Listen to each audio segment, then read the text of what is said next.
નવરાત્રિનો આરંભ થઈ રહ્યો છે ત્યારે ખેલૈયાઓ માટે એક ખુશખબર આવ્યા છે।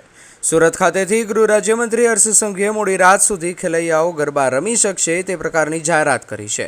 આ સાથે જ કોમર્શિયલ ગરબા આયોજકોની ચીમકી પણ આપી છે કે કોમર્શિયલ ગરબા માટે એને બધી જ વ્યવસ્થાઓ સંપૂર્ણપણે કરવાની રહેશે અને કોઈપણ પ્રકારની ભક્તિને ખલેલ પહોંચે તે પ્રકારના ઘટના કે પ્રકારના ગીતો એ ચલાવી લેવામાં નહીં આવે। ગૃહ રાજ્યમંત્રી હર્ષ સંઘવીએ જણાવ્યું હતું કે મા અંબાની ભક્તિ, ઓપરેશન સિંદૂરની શક્તિ, આત્મનિર્ભર બનીએ નસ નસથી, મોડી રાત સુધી ખેલૈયાઓ ગરબા રમશે પૂરા હકથી। આ ગુજરાતની ધરતી પર મા અંબાની ભક્તિ કરનાર આ લાખો ગુજરાતીઓ મોડી રાત સુધી ગરબા રમી શકે તે માટે સંપૂર્ણપણે વ્યવસ્થાઓ કરવા માટે ગુજરાત પોલીસના સૌ જિલ્લા વડાઓ અને શહેરના વડાઓને સૂચના આપવામાં આવી।